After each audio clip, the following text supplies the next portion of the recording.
I can do videos on the run. I don't have to stop moving to do a video. Okay, so my golden spider monkey, which I don't know. I like that gold digger one too. Actually, you know, kind of sort of. I think that's kind of cool. Oh fuck! I gotta pull the brake lines on this deal. Okay. So, here's what I'm doing to this. You gonna show everybody what I'm doing? That light jack with you? It's better right here. Perfect. So, for sick week, here's the, you know what? I forgot. We have a board. You know what? I'll do that later. But yeah. Oh, that's my Camaro. I need to grab the other boards. One of the roll boards and put up here. Yeah. So, let's take a gander underneath this car, which of course couldn't do when I was purchasing it.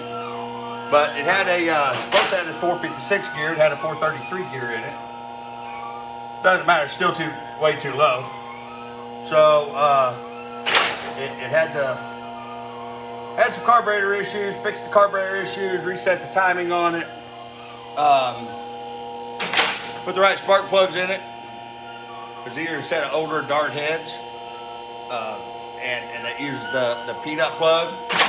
But a peanut plug is not a peanut plug because you have a peanut plug that's an extended reach, and then you have one that's not the extended reach. This takes the extended reach plugs. Made a world of difference in how the car runs. Still a turd. Well, it's really not a turd.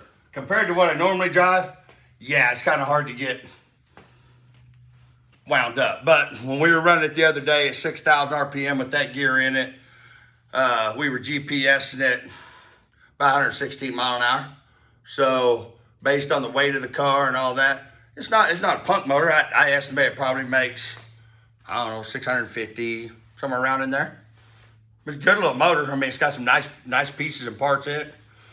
10-quarter-1 forged pistons. It's a GM block with Oliver billet caps. Steel crank, hydraulic roller, kind of a mild hydraulic roller, 245 at 50. What else? Anyway, so if I do what I think I'm fixing to do, this motor will be for sale. Matter of fact, this motor's for sale now. I don't care. So if anybody wants this motor, they can have it. Let's see. What do you think I'll sell for, Stacey? Oh, it's all brand new. It's all brand new. And it does. It fires right up. It runs fucking excellent. Doesn't smoke, doesn't do anything. Well, hell, it's brand new. You know what? I would sell that thing from the Dominator to the oil pan for $6,500. So anybody wants it, you better get on it quick. Because I'll put something else in it for race week because, like I say, it runs good, but the class I got to run in, got to run 850s. That's what the car's good for. I can't go any faster because then I get disqualified.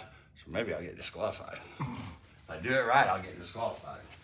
So, 12-bolt ladder bar. And it's really cool because, as you notice, the way they did these bars, they didn't go up into the floor of the car.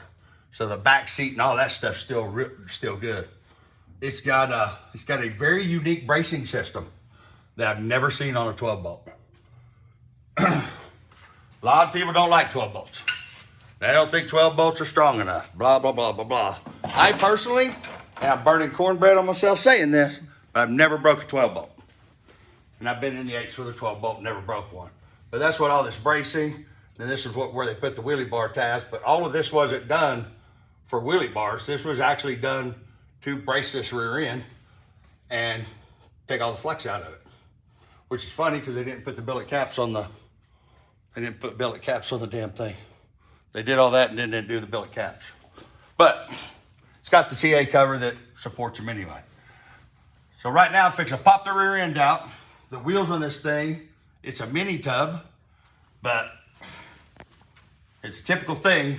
People narrow a 12 bolt, they narrow it to a certain to a certain width. And then what do? Put C-clip eliminator on it. Best deal to do on a 12 bolt, if you got to cut a 12 bolt down, go to a 4 to 9 inch inch where you put a 4 to 9 inch bearing on it. Bam. Otherwise, you have to run the thickness of this.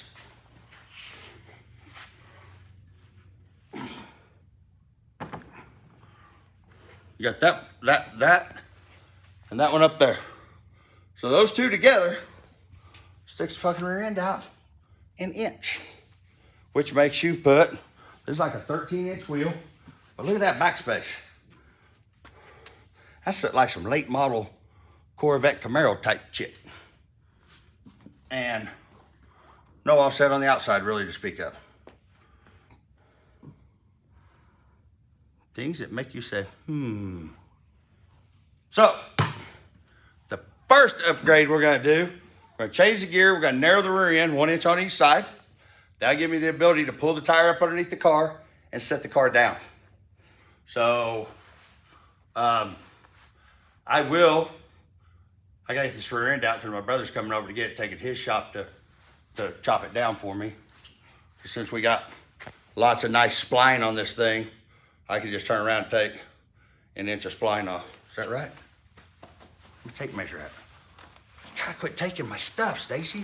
You got me. Why do you take my stuff? Because it's fun to watch you look for it. It was fun watching you trying to find that Tic Tac this morning too. Huh? What's up? You want to go into depth on that deal? You want to talk a little more, Chucker? See, we'll take an inch off of it, which still gives us, it's got an 1 3/4 where you can see where it's been riding in. That's an 1 3/4. So when I take an inch off of it, there, I still got plenty of spline going up into it. And they're Strange axles, so I'm never gonna break them, 35 spline. So we got a new spool from Strange. I'm gonna put the 331 gear in it, try it. Also got a 308 gear, and that's what we're doing today. Of course, I'm gonna change the rear shocks. Gotta change shocks. I'm not a big fan of QA1 shocks. I'm just not a big fan of them. I'm gonna put some shocks on this car, try to get it set down in the ass end, and then we'll move on to the next phase of this project. What? What are you back there smiling about? Because I can. Oh, okay. Okay, so you're just happy to be here. All right, tell everybody I'm happy to be here. I'm happy to be here. Awesome. Okay, so that pretty much concludes your video for the day. All right, so we're narrowing the 12 bolt, changing the gear, changing rear shocks.